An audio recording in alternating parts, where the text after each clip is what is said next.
சுவாமி அழகிய மணவாள பெருமாள் நாயனார் அருளிச் செய்த ஆச்சாரிய ஹிருதயம் 31ஆம் சூரணையிலே ஜாத்தியாசிரம தீட்சைகளில் பேதிக்கும் தர்மங்கள் போலே அத்தாணிச் சேவகத்தில் பொதுவானது நழுவும் என்று அருளிச் செய்கிறார்.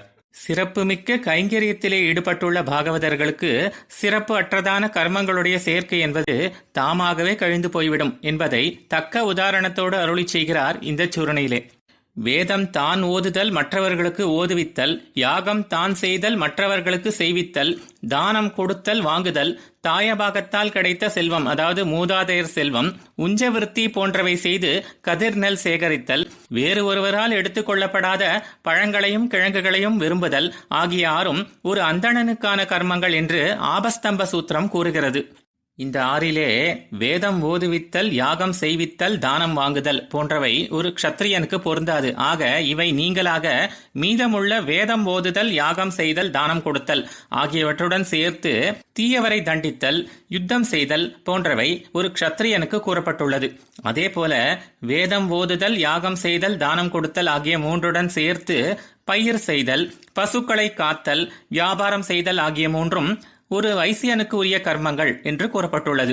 இப்படி அந்தணர், க்ஷத்திரியர், வைசியர் ஆகிய மூவரும் அந்தந்த காரியங்களை செய்யும் போது அவர்களுக்கு தேவையான உதவிகளை செய்தாலே போதும் என்று 4வது வர்ணமாகிய சூத்திரர்களுக்குரிய தர்மம் என்று கூறப்பட்டுள்ளது. இப்படியாக அந்தந்த வர்ணத்தினரின் தர்மங்கள் என்பது வேறுபட்டுள்ளன அல்லவா? அது மட்டுமா, பிரம்மச்சாரியாக உள்ள போது பிக்ஷை எடுத்தல், சமித்தை சேகரித்தல் ஆகிய தர்மங்களை செய்கிறான். கிரகஸ்தன் அதாவது மனைவி மக்கள் என்று ஆகும்போது மேலே கூறியவற்றை கைவிட்டு அக்னி காரியம், விருந்தினர் உபச்சாரம் என்பவற்றை கைக்கொள்கிறான்.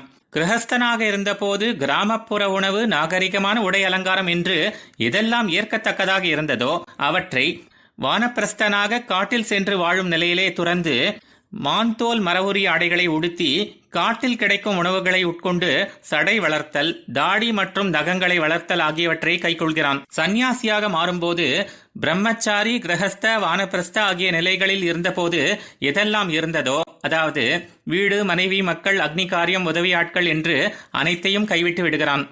இப்படி ஒவ்வொரு ஆசிரம தர்மங்களும் வேறுபட்டுள்ளன அல்லவா?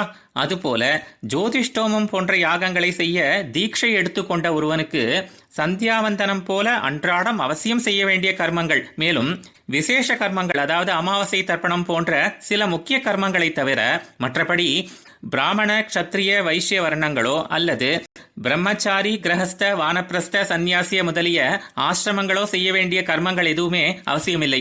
ஆக தீட்சை எடுத்துக்கொண்ட ஒருவனுக்கும் தர்மங்கள் வேறுபடுகின்றன அல்லவா?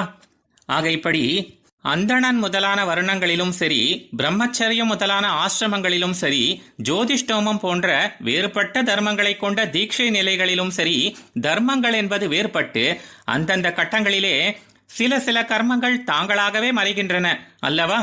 அதே போல கைங்கரியம் என்பதும் தனக்கே உரியதான திவ்ய மங்கள விக்கிரகத்துடன் கூடிய அந்த சர்வேஸ்வரன் விஷயமாக உள்ளதால் சிறப்பு வாய்ந்ததாகவும், திருப்பல்லாண்டிலே அத்தாணிச் சேவகமும் என்று கூறுவதற்கேற்ப அவனுக்கு செய்யப்படும் அந்தரங்க தொண்டாகவும் உள்ளதால் அத்தகைய கைங்கரியத்திலே நிலை நிற்பவர்களுக்கு பிரம்மன், ருத்ரன் முதலான தேவர்களுக்கு அந்தர்யாமியாக நாராயணன் இருந்து கொண்டு தனது சரீரமாக உள்ள அந்த தேவர்கள் மூலம் தனக்கு செய்யப்படும் ஆராதனம் என்பதாக உள்ள அதிக மேன்மையல்லாத கர்மங்களானவை ஒரு புத்தகமோ அல்லது ஏதேனும் ஒரு பொருளோ கையில் வைத்துக்கொண்டு உறங்கும் ஒருவனுக்கு அந்த பொருள் தானாகவே கீழே விழுந்து விடுவதைப் போல இவையும் தாங்களாகவே மறைந்துவிடும் என்கிறார். இப்படி 4 வித வர்ண தர்மங்கள், 4 வித ஆசிரம தர்மங்கள் போன்றவற்றிலே ஆழ்ந்து நிற்பவர்களுக்கு அந்தந்த வர்ணாசிரம தர்மங்கள் அல்லாமல் மற்ற தர்மங்கள் எல்லாம் தாங்களாகவே விலக்கப்படுவது போல ஆத்மஸ்வரூபத்தை உள்ளது உள்ளபடி அறிந்த திருமந்திர நிஷ்டர்களுக்கு அதற்குரிய தர்மங்கள் அல்லாமல் மற்ற அனைத்தும் கைவிடத்தக்க தர்மங்களாகவே தானாகவே அகன்றுவிடும் என்கிறார். இப்படி இருந்த போதிலும் திருமந்திர நிஷ்டர்கள் அன்றாடம் தங்களுடைய கர்மங்களை ஏற்றுவதற்கு காரணம் என்ன என்றால், தங்களுடைய நடவடிக்கைகளை கண்டுவிட்டு மற்றவர்களும் கர்மம் ஏற்றாமல் இருந்துவிடக்கூடாது என்பதற்காக ஆகும். இதைத்தானே கண்ணபிரானும் பகவத்கீதையிலே கூறினான். பார்த்தா நான் எனது கர்மங்களில் ஈடுபடாமல் இருந்துவிட்டால் பெரிய தீமை உண்டாகிவிடும். காரணம், மனிதர்கள் அனைத்து விதங்களிலும் என்னுடைய வழியே பின்பற்றியபடி உள்ளனர். நான் கர்மம் ஏற்றாவிட்டால் இந்த உலகில் உள்ள அனைவரும் சீர்குலைந்து போவார்கள். இப்படிப்பட்ட பேரழிவை நானே உண்டாக்கியவன் ஆகிவிடுவேன். இந்த மனிதர்களை கொன்றவனாகவும் நானே ஆகிவிடுவேன். ஆக ஆத்மஸ்வரூபத்தை உள்ளது உள்ளபடி அறிந்த இவர்கள் மற்றவர்களுக்காக அல்லவோ தங்களுடைய தர்மங்களை செய்தபடி உள்ளார்கள் என்று அருளி செய்கிறார். ஆழ்வார் எம்பெருமானார் ஜீயர் திருவடிகளே சரணம்.